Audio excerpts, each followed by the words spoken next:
5 H's, the 5 T's. What are those, Ms. Garrettson? Well, if you read my handout yet, you would see the 5 H's. Think, think, think. Hydrogen ion excess, they're acidotic. Hypovolemia, hypokalemia, hyperkalemia. The 5 T's, thrombosis, tension pneumo, tablet overdose. Say it again. Tamponade. Tamponade, classic. Cardiac tamponade, blunt force trauma to the chest. Blanket of blood is squishing the pericardium. It's all in there. The 4 chambers can't beat. Now, asystole is flatline. You got nothing. Who's got a better chance of surviving? At least PEA has electricity. You get a doc or somebody qualified to take that blanket of blood out of there and do a little pericardial centesis. Boom, boom, boom, boom, boom, boom. Coolest thing. We had a cardiac tamponade in the unit, and it was crazy. He was crazy, sick, and then crazy fixed in 10 minutes. I couldn't even believe it. Couldn't even believe it. It's crazy. All right. So that's all interesting stuff. This is the most common rhythm known to mankind. Who was with me this week for clinical orientation? Did we have conversations about AFib? Yes. We had conversations about AFib yesterday in the cath lab with the ablation guy. I said, oh, are you one of the sales rep? Well, I'm one of the clinical resource guys, and we're doing an ablation. And they're doing an ablation on somebody, they're either zapping it with cold, cryo, or heat, because they've been in AFib forever and a day, and despite 1 cardioversion, 2 cardioversions, 3, 4, it keeps coming back. This is a dangerous rhythm. Who's seen the current commercial with Kareem Abdul-Jabbar? Fantastic commercial. Explaining to lay people, my symptom was that I was just winded with activity. I'm walking through the airport and I had to stop and rest. Go check for AFib. Young people get AFib. I'm 63 years old, and my buddy that's the same age as me, I saw him 8 years ago in the cath lab. I'm like, why are you here? Cardioversion. I'm like, what? And then I saw him a year later, he was getting an ablation. I'm not making stuff up. I'm just not. So this is atrial fibrillation. This is a 6-second strip. My rate is 1, 2, 3, 4, 5, 6, 7, 8, 90-ish. Is that controlled or uncontrolled? Controlled, because the rate is less than 100. Now, the last 2 days in rounds, we heard that a patient in Bed B had a history of AFib RVR. What's RVR stand for? Rapid ventricular response. Now, let me tell you why I don't like AFib. 2 important reasons. When the blood is just quivering in the atria, it clots, and you could have a stroke. Folks in AFib, you gotta be on baby aspirin or some kind of Coumadin, something, Eliquis, something, or you're gonna have a stroke. And you lose 20 to 30% of your cardiac output in the form of your atrial kick, because you don't get that nice little atrial contraction. So I don't like AFib, and I want you to get out of AFib. But what would be worse? AFib rate of 90 or AFib rate of 172? No, 172. Because this is why. Not only are you quivering, but you're doing like this. I don't know about you, but you have time enough to adequately fill and adequately eject. It's crazy. All right. I don't want to have AFib. The truth is, I don't want to have any of our exemplars in level 4. None of them. I've had enough. I've had enough. Ooh, here's a 2-for-1 special. What was it and what did it become? It went from VFib to asystole. It went from bad to worse. Because let me tell you something. With VFib, we got a lot of tricks up our sleeve. We can immediately, identify the situation, use good, great, basic BLS. Oh my God, shake and shout, are you all right, are you okay? Oh, it's real, all it goes. And cavalry's on the way, and we start with good compressions. And then ultimately, it's a shockable rhythm, VFib is, so we start and shock. And then 5 more cycles of 32 CPR, and we shock again. After the second shock, here comes my epi, but with asystole and PEA are not shockable rhythms. So therefore, half the tricks up your sleeve, you don't have them. You know what I say when I see a Sicily? Call a priest. And I'm not trying to be funny, I'm trying to be real. And if a TV show ever says, it's a Sicily, get the paddles, they are lying to you, honey. They are lying to you. All right, what's this pretty rhythm right below it? That's V-tach. That's V-tach. By virtue of definition, tachycardia means fast, greater than a rate of 100. And that is a 6-second strip. How do I know? There's 30 large boxes across. And let's count, I like to count the pointy points. I can count the rate better. 1, 2, 3, 4, 5, 6, 7, 8, 9, 10, 11, 12, 13, 14, 15, 16. V-tach rate of 160. That's pretty fast. Would you believe me if I told you that patient could be stable? Yes. Trust me, it's crazy. I call it door number 1, door number 2, and door number 3. V-tach, you could have 3 distinct scenarios. The thing with V-tach, truly, how did we know we even had V-tach? Well, the high rate alarm would sound. Who set the high rate alarm? You and I, babe. Because when you admit that patient to the unit, we set a high rate of 120 and a low rate of 50, for the most part. And so the high rate alarm, I don't have alarm fatigue. I know my section 112 has alarm fatigue as their professional issues topic, and it's real. But, ooh, high rate, who's that? What's going on? What's your first name? Vita? Miss Vita. Miss Vita, you all right? No. Say, yeah, darling, is everything okay? Am I supposed to say it? Yeah. Yep, is everything okay? Yeah, everything's fine. So what I would tell Miss Vita as I'm walking toward her, now, she seems to be talking to me. I'm not gonna assume she has a pulse, but come on, she's got a pulse. So as I'm walking to her before I even lay my hands on her, Miss Vita, give me a cough. Come on, give me a good cough, Miss Vita. She might have coughed herself out of it. She might have, but you gotta be awake and alert to do that. Then I lay my hands on her. Ooh, thank you, Jesus, she's warm and dry. I take a manual cuff, 120/80. All right, we're cooking with Crisco here, this isn't too bad. I've got time for medicine now. You will have a standing order for V-tach door number 1, V-tach stable patient, to give the standing med, which is amiodarone, 150 milligrams in 100 mils over 10 minutes. Because I got 10 minutes, because she's not symptomatic. Fair enough? What should I do first? Call the doctor? No. You treat the patient. All right. What if it was V-tach door number 2? All right, little Stephanie. This is V-tach, high rate alarm sound. Whoa, that's fast. Hey, Miss Stephanie, you all right? Give me a cough. Well, I ain't gonna cough her out of it, is it? I touch her. Oh, it's golden clammy. I take her pressure, 88 systolic. She is symptomatic. Electricity works faster than medicine. And am I gonna fix a little piggyback and give it over 10 minutes to amiodarone 150? No, darling, I'm saying, hey, Miss Alma, get a cardiologist in here. We need a cardiovert, Miss Stephanie.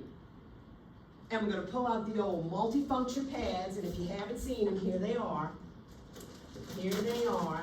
I take them with me wherever I go. Go and eat with my daughter tonight. I would pull these out of my purse if I needed to. Okay. Front, back. You could do that, or you could sandwich the heart. But we will then, we're gonna need the code card. We're not coding Miss Stephanie yet, but I need the machine that sits atop the code card, which is called the defibrillator. However, I like to think of it as the 4-in-1 special, because by virtue of putting these pads on, we can 1, monitor the patient, 2, synchronize cardiovert the patient, 3, defibrillate the patient, or 4, transcutaneously pace the patient. Isn't that something? These are great. I wish I would have invented these. So, we're gonna cardiovert her, but a cardiologist needs to be present. And that requires a consent. If I can get a quick consent, great. Family member at the bedside, we're gonna get it. Because we're going to get that machine, the doc is gonna say, okay, let's synchronize the shock. Simply press the sync button, it highlights the R wave. the doc will tell us what joules we're gonna use. It could be 50, it could be 100, it could be 200. Forgive me, what's your name, your first name? Chris. Chris. Chris, I made the mistake one time of asking, I think it was Dr. Blash, because I was used to 200 joules on the biphasic defibrillator as the amount of joules to defibrillate. And he said, let's cardiovert to 200. And I said, are you sure? From that moment on, that man hated me. He hated me. Like, how dare I question him? And I didn't mean to question him. I was just like, really? You can do that? They do it all the time. They do it all the time. So, 200 joules, charge it up. I'm telling you, sounds exactly like that. And when that stops, I'm clear, you're clear, we're all clear. Hands off, shot. She jumps, hopefully she converts. And then there's door number 3, VTAC, no pulse. If you don't have a pulse, you're dead. You got that? All right. Good, good, good, good, good. Now, what's this guy below him? That is a 6-second strip. 40, the rate is 40, sinus bradycardia. Are we gonna be running after them with the 1 milligram of atropine yet? We don't know. Who are we treating, the monitor or the patient? Let's treat the patient. What if I said that was Michael Phelps, and he's got a well-conditioned heart muscle, and that's his normal heart rate? It might be. Hey, we're not covering 3rd-degree heart block today. We're gonna cover it next week, but those of you that are in clinical with me, I promise you, you will see the little old lady in 3rd-degree heart block with a heart rate of 28, warm and dry and watching The Price is Right, awaiting her pacemaker, and we're not running in with any kind of heroic measures. We treat the patient, not the monitor. And here's the big kahuna. The reason you came to nursing school, you want to defibrillate somebody, I know you do. So this is VFib, ventricular fibrillation. Lots of reasons it's happened. Ooh, what are you coughing? It's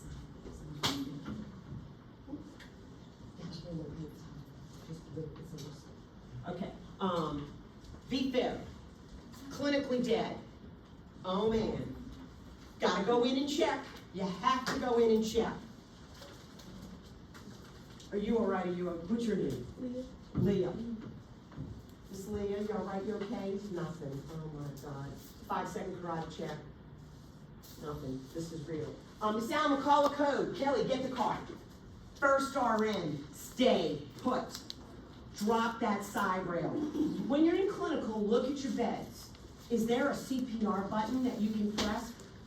That bed's gonna go flat. Drop that side rail. I'm not petite. I don't need a little stool. Little Sarah would need a little stool to start doing some good compressions. Because we love airway breathing, circulation, but when you're dead, you call a cab. You know, we're gonna do good compressions. I'm talking faster than 100, deeper than 2 inches, and then the cavalry arrives with the cart. And in level 4, your HPS is gonna be a code, and it's gonna be fantastic. All 8 of you, or 7, who's ever in your group, you're gonna close your eyes and you're gonna pick a tag, team leader, defibrillation, med nurse. Oh, I'm the recorder. I'm airway. Oh my God, I'm compressions. I hope you ate your Rice Krispies that morning because you're gonna need them. Compressions are hard. Chris, do y'all always use a Lucas device? No. Compressions are hard. They're hard. You know? I mean, they are. They're exhausting. People aren't almost not going to pass me in CPR. They're like, until you can get the green light on, we're not going to give you your card. I'm like, okay, I'm trying. I'm trying. So how are we feeling about that? Feeling good? It's just the tip of the iceberg. What does perfusion impact? Everything. When I don't have good oxygen-rich blood pumping from my heart through my body, I can, seriously, I can have chest pain. My mama threw a clot to her little pinky toe the last week of her life, and it hurt like hell. And we made the command decision, she's 89. Ma, what do you want to do? Do you want to have this big surgery to cut off part of your foot? No, don't.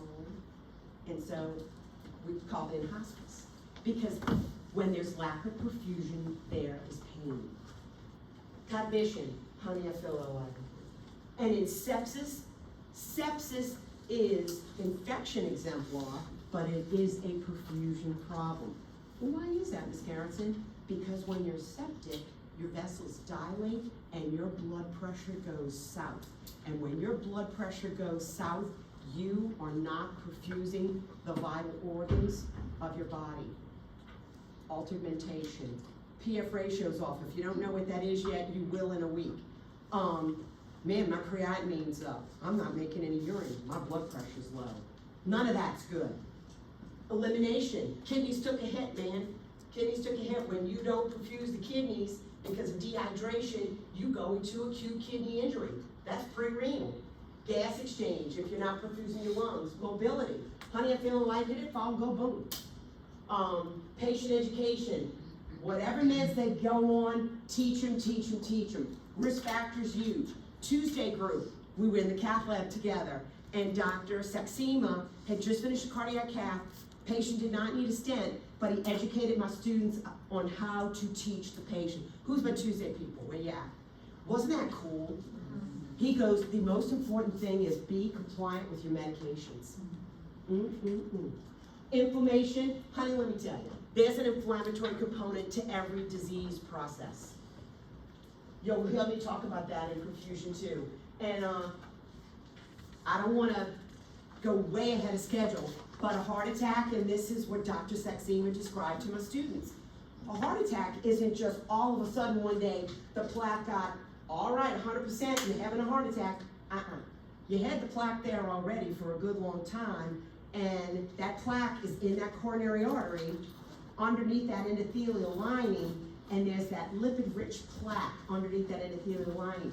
And a little piece of that lining broke, and when that plaque is exposed to the blood in the vessel, calling all platelets, come to the scene of a plaque rupture. Why do you think we say, chew this aspirin? Save their life. You want me to chew it? That's nasty. Chew it! That's what I said, chew it. I chew an aspirin. It's not nice. It is really bad. Oh, stop it. All right. Kim Udo, my friend. She developed this beautiful pre-test workbook, and she said, Wendy, share everything always, as I would with her. You know the conduction system. It should start here in the SA node, and when it does, we'll have a sinus rhythm. The sinus rhythms you're responsible for in level 4 is just normal sinus, sinus Brady, and sinus tach. There are others. Who wants to be a pediatric nurse at Children's? Little Sarah said, I got 2 kids, that's funny. The SA node, kids have a faster heart rate than we do. I'm an adult critical care nurse, so I'm like, oh, and I see somebody with 120, I'm like, oh, something, give me 12. SA node, electricity follows the internodal pathway, 1/10 of a second pause at the AV node down the common bundle, and whoosh, nice and skinny, nice and tight, nice and timely. How quickly the electricity was able to flow, thus producing the PQRST and hopefully a nice contraction. And it looks like this. Why they called it PQRST? I don't know. Why didn't they call it A, B, C, D, E? I don't know. But there's a beautiful, nice P wave.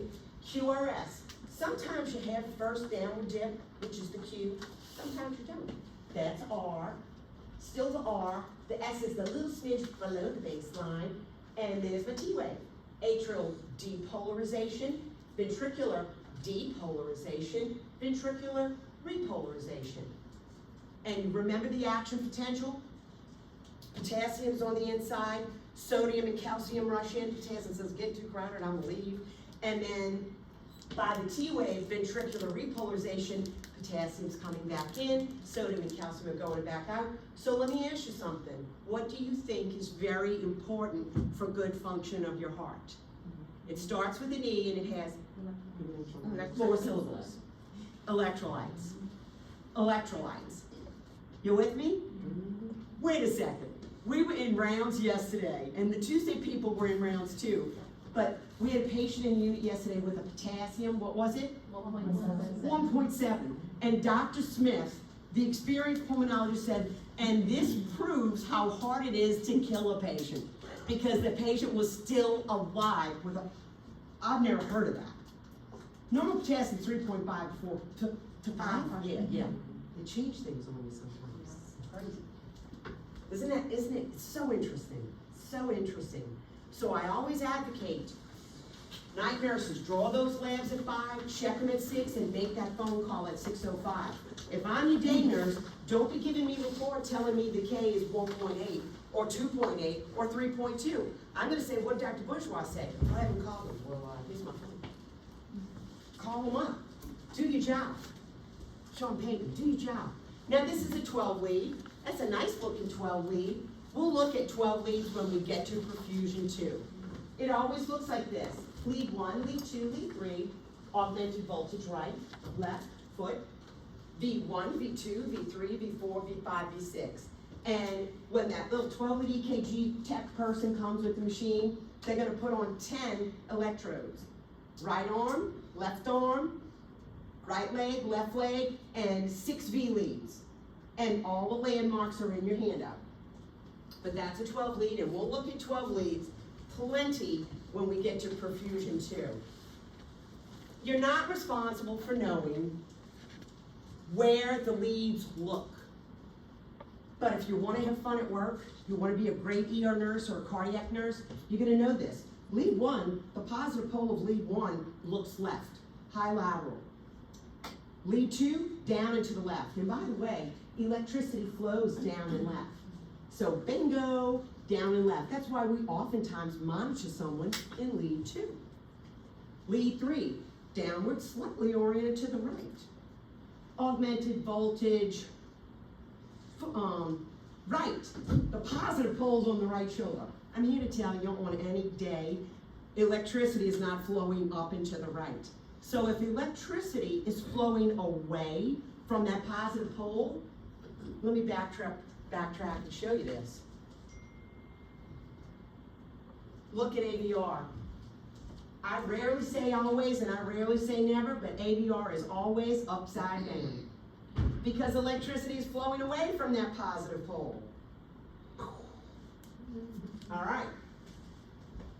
Hey, same in V1. V1 is sort of a right-sided lead, fourth intercostal space, right sternal border. Just saying. And as we go more left, that R gets taller. See that R getting taller? Look at that. All right. So lead 1 is high lateral. Lead 2, it looks down, inferior. Lead 3, inferior. AVF, inferior. They all look at the inferior wall of the left ventricle. 2, 3, and AVF are my inferior leads. I get excited and I want to jump the gun, and then you want to know, in perfusion 2, we'll learn, well, who feeds that? The right coronary artery. So if I see trouble in 2, 3, and AVF, like ST elevation, which looks like this, it's my favorite thing in the world. STEMI and ED. You see that in lead 2, 3, and AVF. So STEMI and the ED, we're not walking to the cath lab, we're running to the cath lab. Because, and I'll bet my house it's his RCA occlusion and he's gonna get stent. And it's almost paid for. We only have a couple more years to pay for that house. But look, I still got popcorn ceiling. I'll go for the rest of my life. It's coming back. I'm thinking. I can't afford to get rid of my popcorn ceiling. It doesn't bother me that much. All right. Hey, sometimes I watch HGTV, that Love It or List It. I love that show. And that lady Hillary, she goes into a kitchen and she's like, we've got to completely gut this kitchen. I'm like, that looks like my kitchen. I mean, that I just did in 2005. I mean, shoot. So what is a lead? A lead is just the direction I'm looking at, babe. That's all it is. Lead 2, I'm looking down and left. The glory of a 12 lead EKG is that it shows you where the problems are. So wherever the problems are, the bedside monitoring, let's monitor them there. You know what I mean? If the hurricane came and the tree fell in the kitchen, well, let's put the cameras on the kitchen, not in the garage. You know, let's put the camera on lead 1 or wherever the problem is. And that's where your V placement is. Ooh. See? V1, V2, V3, V4, V5, V6. You gonna see a test question on that? You will not. But you want nurses to look at you with respect as you're properly placing them in the correct landmark spot? Yes. Because Carol Bailey, she's retired now, but she would've, honey, she would've made me cry. What are you doing? I'm putting the leads on. Where you putting them? And then I'll go, then you would start crying. I said, stop crying. She's just trying to help you. So now here's our EKG paper.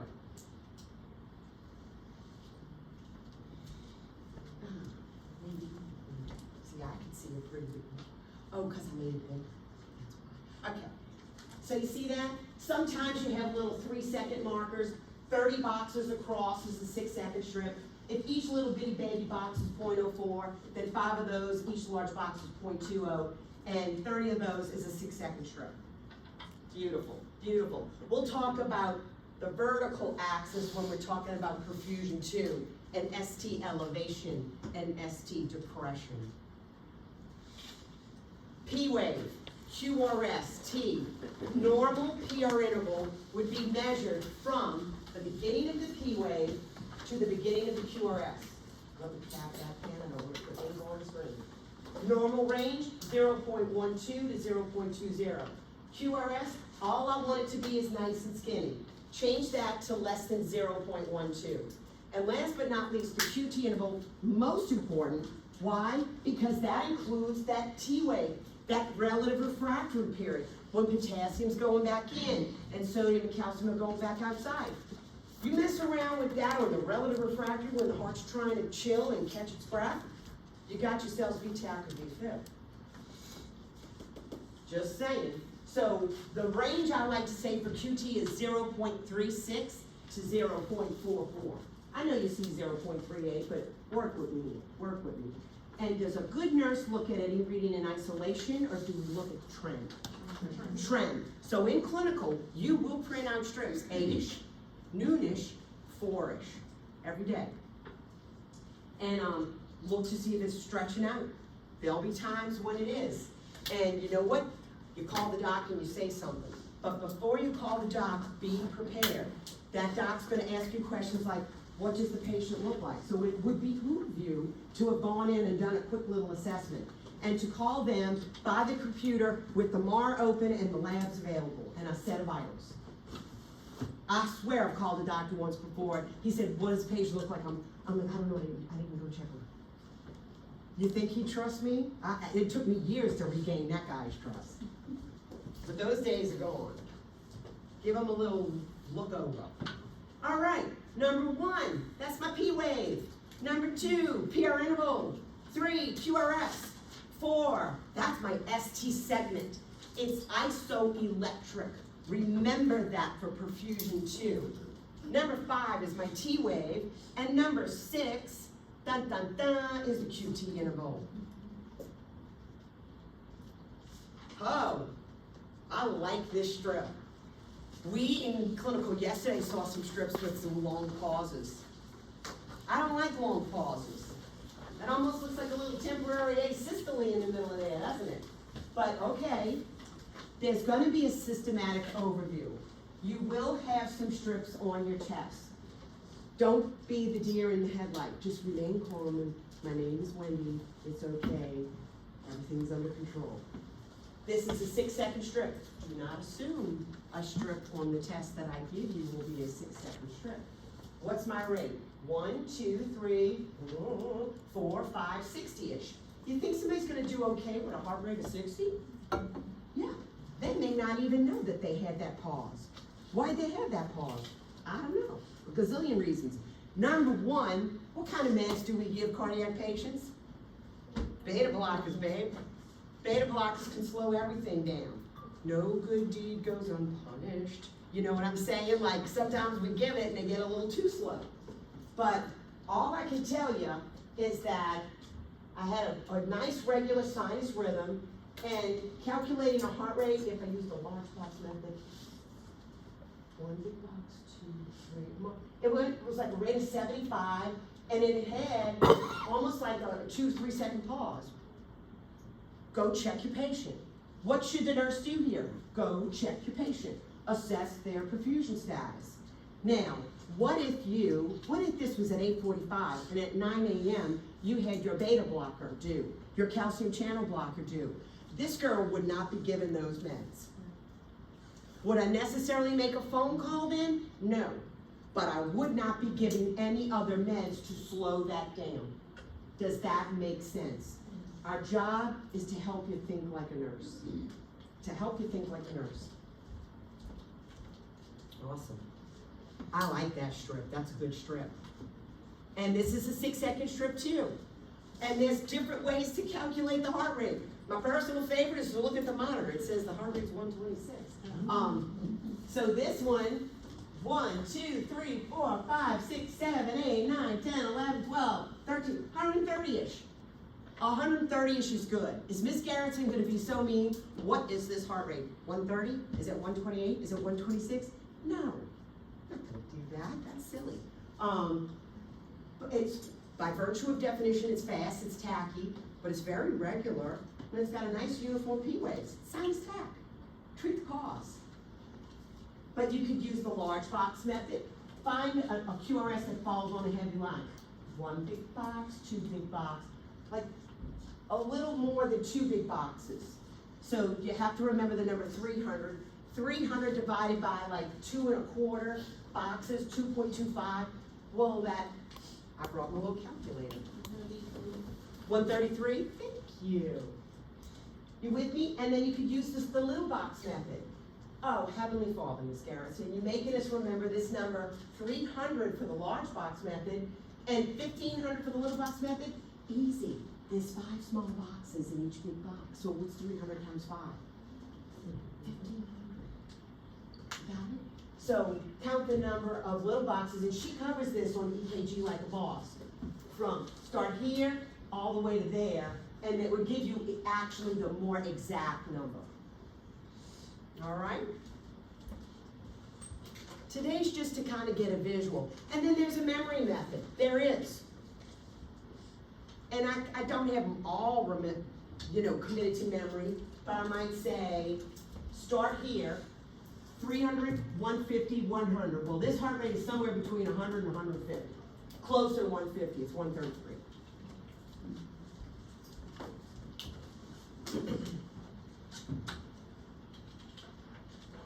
Abnormalities do exist. Not every P wave looks like a nice, pretty little P wave.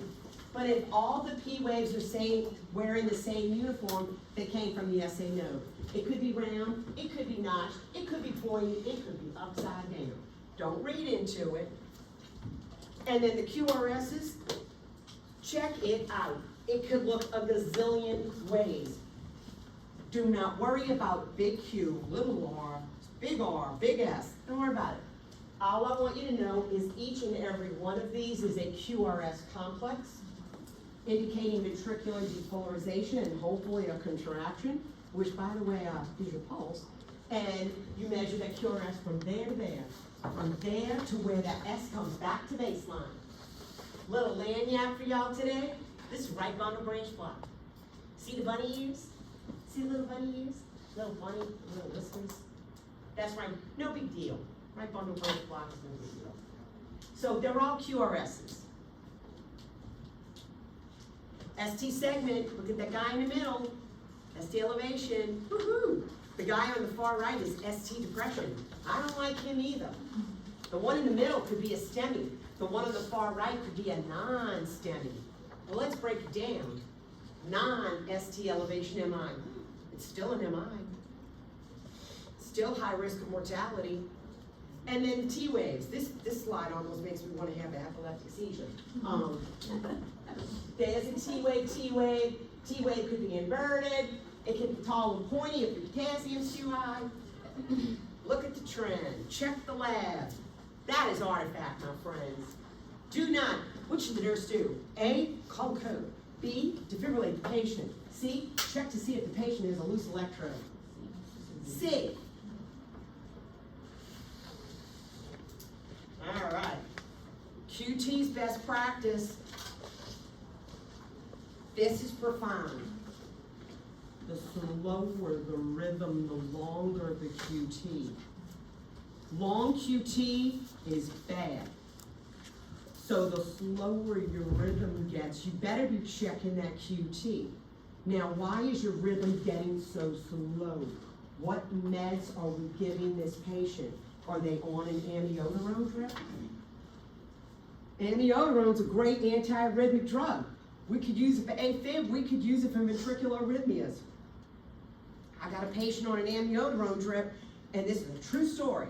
One day in clinical, the nurse was WA, CCU bed C, and the student noticed the QT was 0.48 at 8, 0.52 at noon, 0.56, so the patient was on an amiodarone drip. WA turned it off, went in and checked the patient, completely asymptomatic, called Dr. Bourgeois to let him know QT's really long. He says, WA, what meds is the patient on? She said amiodarone. He goes, turn it off. She goes, I already did.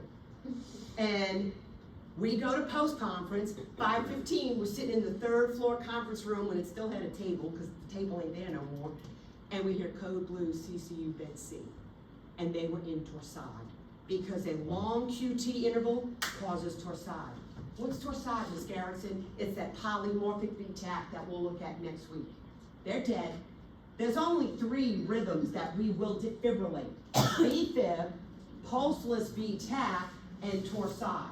And we can code torsade all the live long day, but until we fix that low magnesium that it comes with, we're not gonna fix it. But if your nurse is like a worrier like me, we're gonna gauge that mag and see that it's low and treat it and give a mag rider before they do something stupid like that. And then the faster the rhythm, the shorter the QT. But I don't like a long QT. So here's your systematic overview. What's the rate? 6-second strip. Or not use the large box method or the little box method. What's the rhythm? Is it nice and regular? Is there a nice uniform P wave each time? Is my QRS nice and skinny? How about my T wave? Measure your intervals. And then tell me what you got. And we'll cover heart blocks next week. Oh, now this guy on the tippy top is Sinus Brady. Thank you. It had just gone away, didn't it? Oh, no. All right, let's hurry. All right, ST depression, don't worry about that. That's not on test 1. You might see that on test 2. Look at me, guys. How many of you automatically thought this was a heart rate of 30? That's not a 6-second strip. Don't be fooled. Don't be fooled. Large box method. 1, 2, 3, 4. 300 times 4, that heart rate's 75. It's regular with uniform P waves and sinus rhythm. Continue to monitor the patient. Don't be fooled. Ooh, that Miss Garrettson's tricky. I don't mean to be tricky. This one's just brave. Did I jump the gun? Did I jump? No. Oh, yeah, no, that's one. Okay. Also, now, again, this is not a 6-second strip. This is not a 6-second strip. So let's use the large box method. 1, 2, 3, 4, 5. What's the rhythm divided by 5? This is 60-ish. Borderline sinus Brady. Treat the patient. They may not need a milligram of atropine. Today we're sort of recognizing the rhythms, and next week we're gonna treat them. Do not assume that it's a 6-second strip. You feeling it? We did that one already, right here, right? Okay, who's this guy? This is not a 6-second strip. Large box method. 1, 2, less than 3. That's sinus tach, my friends. Treat the underlying cause. What should the nurse do? Treat the underlying cause. You got the power. What's your first name? Shelby. Shelby, you got the power. Shelby Sylvan? Mm-hmm. Hi, Shelby. I have a photographic memory. If you signed up for the class and you say your first name, I might know your last name. All right. Oh, and there's good old AFib. We've talked about that. I love AFib. Hey, what's the rate? 90-ish, whatever it is. 1, 2, 3, 4, 5, 6, 7, 8, 9, 10, 11, 12. Actually, it's 120. So that is uncontrolled AFib. The thing about AFib is this. You could be standing at the monitor And it is so doggone irregularly irregular that the rate is 120, then a second later it's 86, then a second later it's 148. What? AFib. It's crazy. What's the rate? The rhythm's irregularly irregular. There are no P waves in AFib. There's no PR to measure. The QRS is still skinny, and sometimes the T wave is really difficult to see. So sometimes you can't even measure the QT. And there's good old AFib again with a rate of 1, 2, 3, 4, 5, 6, 7, 8, 9-ish. Controlled AFib. No RVR there, no rapid ventricular response there. PVCs, just quick note. These PVCs look the same. They're unifocal. They came from one angry chief in the ventricle, one ectopic pacemaker. Why? Give me the word. Starts with an E and it's got 4 syllables. Electrolytes. Potassium. What's their potassium? When you see PVCs, I want you to think irritability. What's their K? That's unifocal PVCs. In fact, every 4th beat is a PVC. Well, we could call that ventricular quadrigeminy now, couldn't we? Which is typically a benign rhythm, no big deal. Things that follow a pattern, I'm not so worried about the pattern. But I'd be checking their electrolytes. I would, I'm just saying. Now, would you rather have 1 angry chief in the ventricle or 2 angry chiefs in the ventricle? 1. I'd rather just have the 1. This is a premature contraction, because la la la la la. Whoa, he came early. He's premature. You folks that just finished level 3. But he's wide, bizarre QRS with the T wave oppositely deflected. Whew. Well, that PVC and that PVC look alike, but this one looks different. 2 angry chiefs. I don't want 2 angry chiefs. Too many cooks in the kitchen spoil the gumbo. You know what I'm saying? And then could VTAC, VFib, torsade.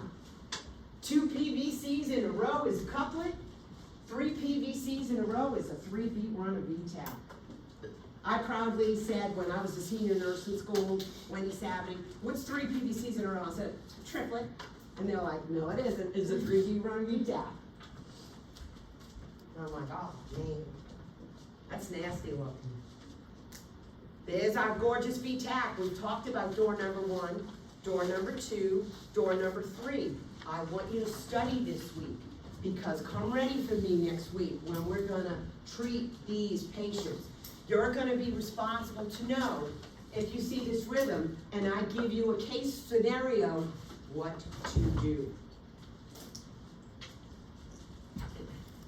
And I got a few little practice questions for you after VFib. VFib, honey, dead call code. No rate, no rhythm, no intervals to measure. They're dead. We will talk about codes. All right, you don't have this. I didn't post this on Canvas, but I'm recording, you're recording this, so you're gonna have access to it. But just think, the nurse notices 2 large boxes between the R waves on the patient's EKG. Uniform P waves are present. So what am I telling you? It's P waves, so it's a sinus rhythm, and 300 divided by 2 is a rate of 150, sinus tap. So what's my answer? C, evaluate the cause of the rhythm. And good for you, you can take a little screenshot of this if you want. Evaluate the cause of the rhythm. This is sinus tap. Now, you know what? An intelligent student might come and say, Ms. Gerritsen, I bid for B because I'm a nurse on the step-down tele unit, and we have parameters that in the event that the heart rate exceeds 150, we can call a rapid response. So that's an acceptable answer. You know what I mean? That wasn't what I was going for, but then a student said, well, wait a second, what about that? I'm like, wow, it's an excellent point. You with me? All right. Let's do another one of those. The nurse notices 4 large boxes between the R waves. Uniform P waves are present. What should the nurse do? What's 300 divided by 4? 75. What is this rhythm? Normal sinus rhythm. What should the nurse do? A. continue to monitor the patient. Look how smart you are. Number 3, a patient begins to exhibit multifocal PVCs on the monitor. The nurse assesses the patient to be awake and without complaints. What should the nurse do first? Now, here's the thing, and you've already known this. You've survived 3 semesters so far. When it says first, they're all gonna sound kinda good. But if you don't do this first, something bad could happen. Call the healthcare provider? No, that is not the answer here. B, alert the rapid response team? No. C, evaluate the electrolytes? Yes. Because surely, if you called the doctor, was it, hey, what's the electrolytes? You with me? And then it wouldn't be, hey, what did I say? They were asymptomatic. You know? So check the electrolytes first. If the K's 3.2, hey doc, I got a K at 3.2. You want me to hang a K rider? Thank you. Couple more. This is one of my favorites. The nurse prepares to defibrillate the patient in V-fib. Oops, can't see. Oh, seriously, work with me here. How's that? Tell me when to stop. On the bottom right corner, you can make it a little smaller. Oh, thank you. It says like 180%. You see, God, you know, God bless common sense. That's all I can tell you. I'm trying, sister. I'm trying. Right there. So Yeah, I'm trying, girlfriend. Press the, it's a minus button. Oh, thank you. I knew that. I was just testing though. Is it working? Oh, no, it's not working because I'm pressing the wrong thing. Well, hell. Okay, thank you. Didn't mean to curse. Y'all have that on recording? Stop the recording. Okay. Wait, who's got Miss Wiggins right now? Did y'all hear any swear words? Dr. Williams. I love her. She's hilarious. She cursed like a little pirate. All right. The nurse prepares to defibrillate the patient in V-fib. What should the nurse do? Select all that apply. A, obtain a consent before the procedure. Who said yes? Come on, fess up. Who said yes? Who said yes? Raise your hand. They're dead. There's no consent for V-fib. There's a consent for synchronized cardioversion, but not for V-fib.